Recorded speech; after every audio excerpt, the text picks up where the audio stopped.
காலையில் அம்மாவை போய் பார்த்துட்டு அம்மா போய் அரசே 5 லட்சம் தான் கொடுக்குது. கள்ளச்சாராயம் குடிச்சு செத்தா 10 லட்சம் கொடுக்குது. காவலர்கள் அடிச்சு செத்தா 5 லட்சம் தான் கொடுக்குது. எளிய மகன் நானே எங்க அம்மாவுக்கு 5 லட்சம் கொடுக்குறேன். என்னது இது? அவ்வளவுதான் உயிருக்கு மதிப்பா? நிகிதா மேல வந்து வழக்கு பதிவு பண்ணணும், கைது செய்யணும். அது வரைக்கும் நான் தொடர்ந்து போராடுவேன். 8ஆம் தேதி இன்னைக்கு என்ன நாள்? இன்னும் 3 நாள் இருக்கு. நமக்கு எதிரி யார்? எங்கிருந்து இருக்கிறான்? எங்கிருந்து வந்தான்?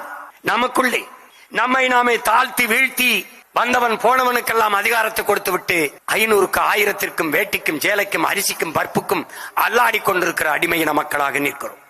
தாய் நிலத்திலே உரிமை இழந்து அடிமை நிலையிலே நிற்கிறோம்.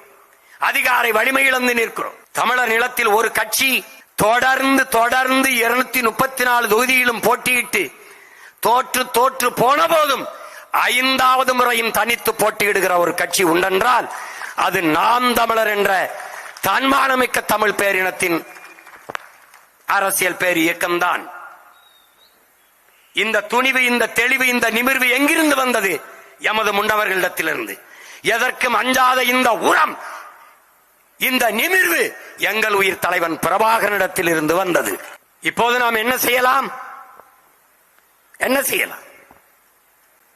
பொறுத்திருந்து பாருங்கள். 26 நாம் தமிழர் கட்சியின் ஆட்டத்தை.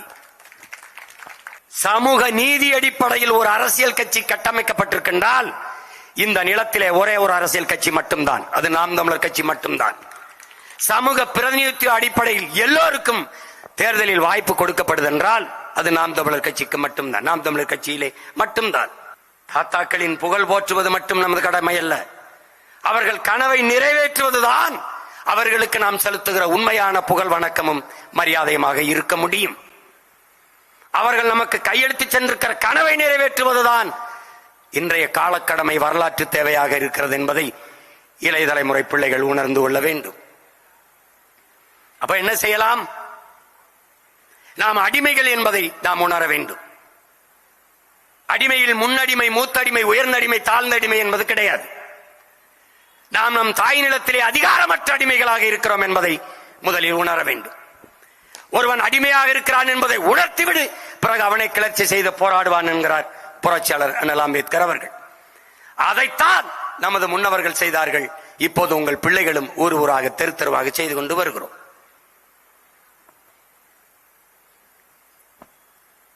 நமது இறுதி இலக்கென்ன? இனத்தின் விடுதலை, உரிமை பெற்ற பாதுகாப்பான நல்வாழ்வு. வருங்கால தலைமுறைகள் நாம் உச்சந்தில் என்று கத்திக்கொண்டிருப்பது போல கத்திக்கொண்டிராது மகிழ்வான வாழ்க்கையை வாழ்வதற்கு ஒரு வாய்ப்பை ஏற்படுத்தி கொடுப்பதுதான். நாங்கள் தான் இடஒதுக்கீடு பெற்றுத் தந்தோம் என்றால் இன்று வரை இடஒதுக்கீடு கட்டி நாம் போராடி கொண்டிருக்கிற நிலைமை ஏன் வந்தது? சமூக நீதியின் காவலர்கள் சாதிவாரி கணக்கெடுப்பு எடுக்க அஞ்சுவது ஏன்? எவ்வளவு காலம் தமிழர்களுக்கு உரிய இடத்தை நாம் சாப்பிட்டுக் கொண்டிருந்தோம் என்பது தெரிய வந்துவிடும் என்பதற்காக அஞ்சுகிறார்கள். இதை தவிர வேற என்ன? சனாதன ஒழிப்பை பற்றி பேசுகிறார்கள். பிறப்பினாலேயே ஒருவனுக்கு மிக உயர்ந்த பதவி கிடைத்துவிடும் என்பால், பிறப்பின் காரணத்தினாலேயே உயர்ந்த பதவி பொறுப்பு கிடைத்துவிடும் என்றால் அதுதான் சனாதனம். இவ்வளவு பெரிய நாட்டில் இல்லாத துணை முதல்வர் மறுபடியும் கருணாநிதி வீட்டில் தான் இருக்கிறார் என்று, அதுதான் சனாதனம். கருணாநிதிக்கு மகனாக பிறந்ததனாலே அவர் முதல்வர், அவர் இருக்கும்போது அவர் துணை முதல்வர். ஐயா ஸ்டாலினுக்கு மகனாக பிறந்ததனாலேயே தம்பி உதயநிதி துணை முதல்வர். அப்போது இந்த மண்ணிலே உழைக்கும் அடித்தட்டு மக்கள், அன்றாடங்காட்சிகள், தினக்கூலிகள், பஞ்ச பராரிகள், பாட்டாளி வர்க்கத்தின் சொந்தங்கள், இந்த நிலத்தின் பூர்வீகுடி மக்கள், எங்களுக்கு ஒரு உரிமையும் இல்லையா? நான் தான் உங்களுக்கு 3 விழுக்காடு தந்தேன், நான் தான் உங்களுக்கு 4 விழுக்காடு இடம் தந்தேன். நீங்கள் இருக்கிற இடம் யார் தந்தது? அது நாங்கள் தந்தது. இதை என்றைக்கு நீ உணர்ந்து தெளிகிறாயோ அன்றைக்கு நீ நிமிர்ந்து விடுவாய். இந்த பெருமக்கள் ஆற்றிய அரும்பணி அது அற்பத்தனமானது, வீணானது, தேவையற்றது என்று ஆகிவிடாமல் அது அரிய பெரிய காரியம் என்பதை நாம் வென்று முடித்து காட்ட வேண்டும். ஒரு காலம் வருகிறது, நம்முடைய தாத்தாக்கள் ஆணமுத்துவிற்கும் தாத்தா கலிய பெருமாளுக்கும் நினைவிடம் கட்டி சிலை திறக்கிற காலம் தமிழ் தேசிய அரசு செய்யும். அண்ணன் தமிழரசனுக்கு சிலை எடுத்து அரசு விழாவாக போற்றும் இந்த பெருமக்களின் நினைவு நாட்களை போற்றுகிற காலம் வரும். அண்ணன் தமிழரசன் அடக்கம் செய்த இடத்திலே வேலி போட தடை, எல்லாவற்றையும் இதய சுவற்றிலே எழுதி எழுதி வைத்திருக்கிற பிள்ளைகள் வஞ்சம் தீர்க்கும், வஞ்சம் தீர்ப்போம். எதையெல்லாம் நீ மறைத்து மூடி எங்கள் அடையாளங்களை ஒடுக்க நினைக்கிறாயோ அதே அடையாளங்களை தூக்கிக் கொண்டு கிளர்ந்து எழுகிறோம் தமிழ் தேசிய இளம் தலைமுறை பிள்ளைகள்.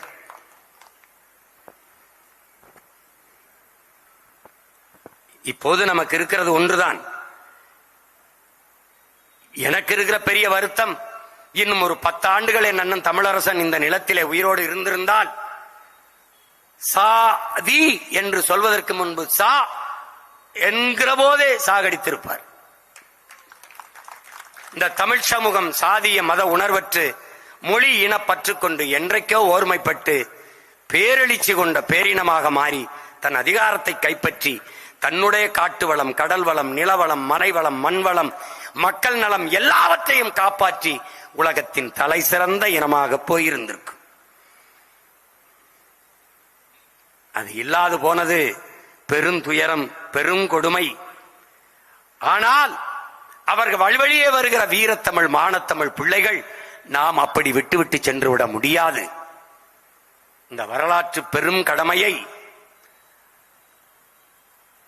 நாம் நம் தோள்களில் சுமந்து செல்கிறோம். இந்த மூவரும் தலைவர் பெருமக்களுக்கு முன்னே நாம் ஏற்றிய அந்த ஈகை சுடர் எரியும் பெருநெருப்பு நம் இதயத்தில் அணையாமல் எரிந்து கொண்டிருக்க வேண்டும். அதை ஒவ்வொரு என் தமிழ் தம்பி தங்கிகளும் அந்த பெருநெருப்பை அடைகாத்து நம் இலக்கை அடையும் வரை ஒன்றுபட்டு நின்று உழைத்து நாங்கள் தமிழர்கள் என்ற உணர்வை பெற்று, இது நம் தேசம், தமிழ் தேசம், இங்கு வாழ்கிற மக்களின் மொழி, கலை, இலக்கியம், பண்பாடு, தொன்று தொட்ட வேளாண்மை, காட்டு வளம், கனிம வளம், நீர்வளம், நிலவளம், மணல் வளம், கடல் வளம் எல்லாவற்றையும் காக்க, எல்லோருக்கும் கல்வி, கல்விக்கேற்ற வேலை, வேலைக்கேற்ற சம்பளம், அதை கொண்டு வாழ்கிற பெருமை மிக்க வாழ்வு, பெண்களுக்கான உரிமை, சாதிய இழிவு, தீண்டாமை, கொடுமை ஒழிப்பு, இவற்றையெல்லாம் செய்வதற்கு ஒரு அரசியல், அந்த அரசியல் தமிழ் தேச அரசியல்.